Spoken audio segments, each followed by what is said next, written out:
সভা হচ্ছে, সভায় আগের বক্তারা আপনাদের সামনে অনেকগুলো কথা এখানে উপস্থিত করেছে।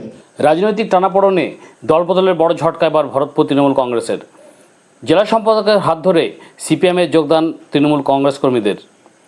মুর্শিদাবাদ জেলার ভরতপুর ব্লক 1 সিপিআইএম তালগ্রাম অঞ্চল কমিটির অন্তর্গত দেচাপড়া শাখার উদ্যোগে আয়োজিত এক কর্মী সভা ঘিরে এলাকায় ব্যাপক রাজনৈতিক আলোড়ন সৃষ্টি হলো।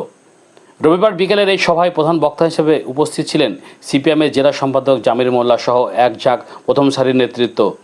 তবে সবার মূল আকর্ষণ ছিল যোগদান পর্ব।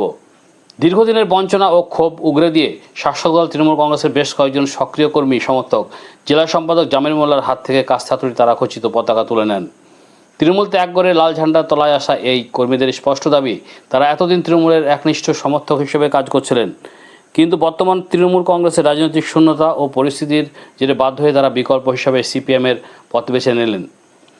পঞ্চায়েত ভোটের আগে এই রাজনৈতিক আবহে শাসক শিবিরে এমন ফাটল এবং দেচাপড়া শাখার এই কর্মী সভায় বামেদের এমন শক্তিবৃদ্ধি স্বাভাবিকভাবে এলাকার আগামী দিনের রাজনৈতিক সমীকরণকে অনেকটাই বদলে দিল বলে মনে করছে রাজনৈতিক মহল। আজকে এখানে আমরা এই দেউচা গ্রামে একটা কর্মী সভা ছিল, সেই কর্মী সভায় আমরা দীর্ঘদিন পরে এখানে কর্মী সভা করলাম, দীর্ঘ 15 বছর পর। এখানে তৃণমূলের সন্ত্রাস বিভিন্নভাবে অত্যাচারিত হয়েছে এখানকার মানুষ, এবং এই অত্যাচারিত হয়ে মানুষ তারা তাদের গণতান্ত্রিক অধিকার প্রয়োগ করতে পারেনি এবং বিভিন্নভাবে লাঞ্ছিত হয়েছে, বঞ্চিত হয়েছে। সেই কারণে আজকে দেখলাম যে এই গ্রামে যে 50-60টি পরিবার যারা এখানে আমাদের পার্টির সাথে যোগ দিলেন, তারা তৃণমূলের সাথে ছিলেন, সাধারণ ভোটার এবং কর্মী।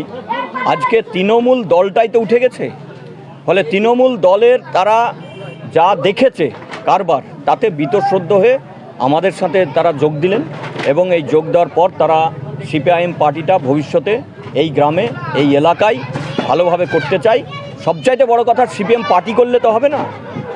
তারা বলেছে, এবং আমাদের পার্টির যা নিয়ম, যে গরিব মানুষের পাশে থেকে তাদের সাথে থেকে যে কাজ করা, সেই কাজটা তারা করবার জন্য অঙ্গীকারবদ্ধ হয়েছেন, এবং আগামী দিনে সেইভাবেই এই এলাকায় লাল ঝান্ডাকে, সিপিএম পার্টিকে আরও বেশি এগিয়ে নিয়ে যাওয়ার জন্য তারা বদ্ধপরিকর হয়েছে। আমরা তাদেরকে অভিনন্দন জানাচ্ছি।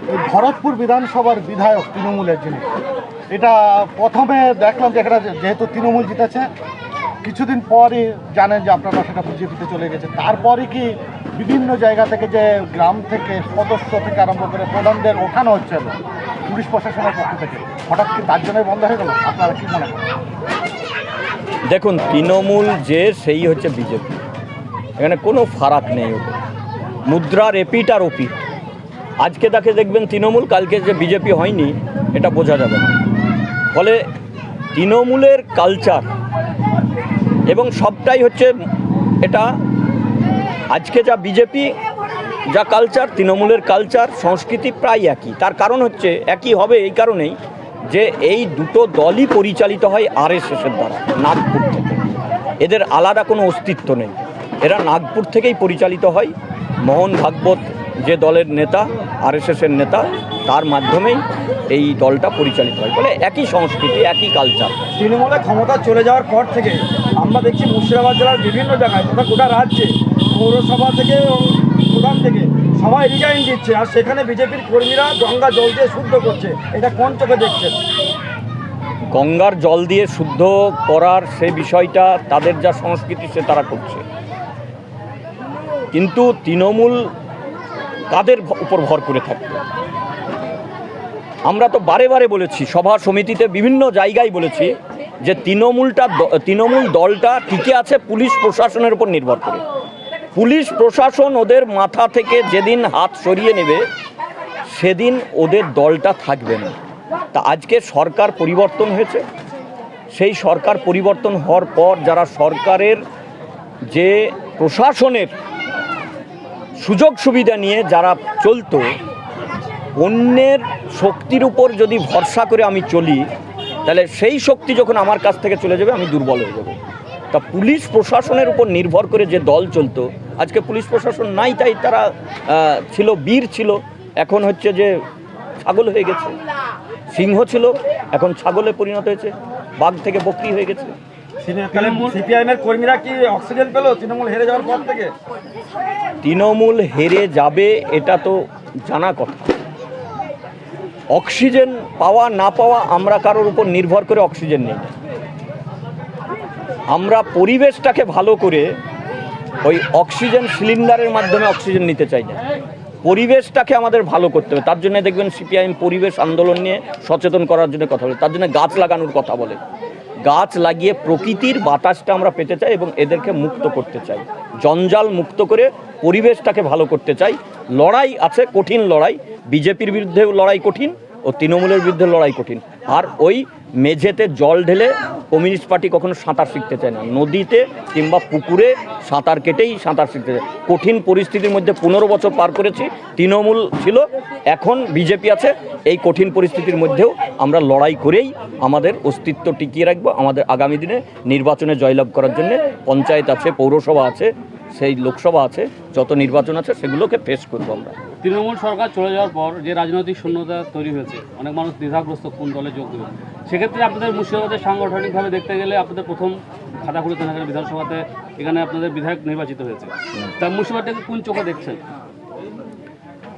মুর্শিদাবাদে লড়াই হয়েছে, আমাদের আরও 3-4টে সিট আমাদের জিততে পারলে সেটা ভালো হতো। পরিস্থিতি ছিল যে কোনোভাবেই সেটা হয়নি। এখন মুর্শিদাবাদ জেলায় মানুষ, বিশেষ করে ডোমকলের মানুষ, এই যে একজন হলেও আমরা জিতেছি, তার জন্য ডোমকলের মানুষকে অভিনন্দন। এখন এই যে দল, যারা বিশেষ করে বিজেপি, এই বিজেপি দল তারা চাইছে যে বামপন্থীদেরকে সবসময় দূরে সরিয়ে রাখতে। তৃণমূলও চেয়েছিল, বিজেপি ছিল, এই জন্যই বাইনারি রাজনীতি করেছিল, প্রতিষ্ঠা করেছিল, হয় বিজেপি নয় তৃণমূল। ঠিক একইভাবে আবার নতুন করে হয় ভালো তৃণমূল মন্দ তৃণমূল যাই বলুক না কেন, আর তার সাথে হচ্ছে বিজেপি, এইটাকে ওরা নিয়ে আসবার চেষ্টা করছে। আমরা বলছি মানুষ দেখছে, তৃণমূল দলটা যে এত তাড়াতাড়ি চলে যাবে এটা আমরা কেউই ভাবিনি।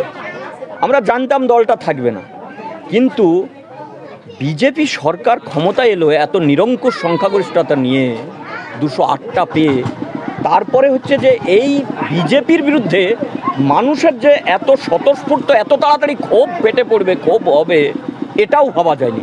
ফলে ভবিষ্যৎ আমাদের পক্ষে, ভবিষ্যৎ হচ্ছে জনগণ যা বলছে, যা ক্ষোভ উগরে দিচ্ছে, তাতে হচ্ছে এই বিজেপির বিরুদ্ধে ক্ষোভ যেভাবে দেখাচ্ছে, তাতে এই বিজেপি সরকার থাকবে না বেশি।